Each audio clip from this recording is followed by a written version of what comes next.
योगी सरकार में अफसरों की मनमानी को लेकर अब सरकार के मंत्रियों को भी विरोध दर्ज कराना पड़ रहा है। सूबे के कारागार राज्य मंत्री सुरेश राही ने आज अपने निर्वाचन क्षेत्र हर गांव के लोगों को प्रशासन द्वारा नोटिस जारी किए जाने के विरोध में कलेक्ट्रेट पहुंचकर प्रशासन की कार्यशैली पर सवाल खड़े किए। अफसरों के इंतजार में अपने समर्थकों और पीड़ित लोगों के साथ राज्य मंत्री डीएम कार्यालय के बाहर बैठे रहे। उनका कहना है कि उनके क्षेत्र के एक प्रधान ने 84 बीघा सरकारी जमीन पर अवैध कब्जा कर रखा है, किंतु प्रशासन कार्रवाई करने की बजाय उसे सुरक्षा प्रदान कर रहा है, जबकि उस गांव के 170 लोगों को सरकारी जमीन पर अवैध कब्जा करने के झूठे आरोप में नोटिसें जारी कर दी गई हैं, जिनमें महिलाएं और बच्चे भी शामिल हैं और इनमें से 70% लोग दूसरे राज्यों में काम कर रहे हैं। उन्होंने यह भी आरोप लगाया कि पिछले दिनों अंबेडकर जी की मूर्ति तोड़े जाने के मामले में प्रशासन लीपापोती कर रहा है। राज्य मंत्री ने प्रशासन पर मनमानी करने का आरोप लगाते हुए नोटिस वापस लेने, प्रधान के खिलाफ कार्रवाई करने और अंबेडकर की मूर्ति तोड़ने के आरोपियों के खिलाफ सख्त कार्रवाई करने की मांग की है। जिला अधिकारी कार्यालय के बाहर राज्य मंत्री के बैठे होने से मामला बेहद गंभीर हो गया है। कुछ दिन पहले वहाँ जो गौशाला था, वहाँ की गाय वगैरह वो प्रधान जो था रात को छोड़ देता था, तो गाँव वालों ने शिकायत की कि गाय को रात में छोड़ो। उसको लेकर विवाद हुआ। उस विवाद में दिखा दिया गया कि ये लोग ग्राम सभा की ज़मीन पर कब्जा कर रहे हैं, जबकि कहीं ग्राम सभा की ज़मीन का कोई मतलब ही नहीं था।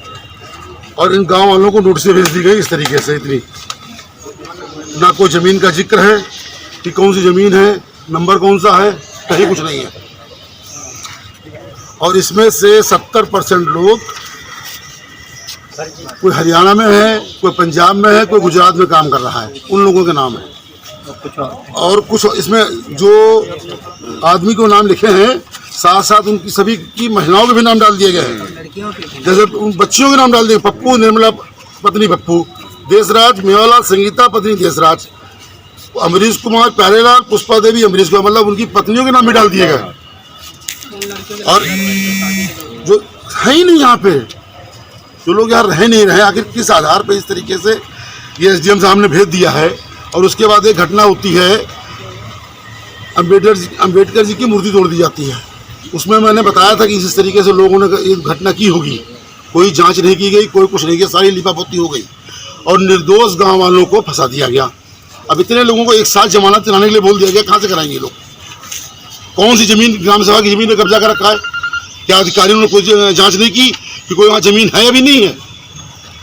बिना जांच किए ग्राम सभा की जमीन दिखा के इन लोगों को नोटिस भेज दी, जबकि प्रधान स्वयं 84 बीघे ग्राम सभा की जमीन पर कब्जा किए बैठा हुआ है। उसे कोई नोटिस नहीं दी गई और उसको और उसको सुरक्षा दे दी गई, दो पुलिस वाले दे दिए गए। लगभग 170 लोगों को नोटिस दी गई है। लेकिन इस तरीके से निर्दोष लोगों को परेशान किया जाएगा, ये उचित नहीं है।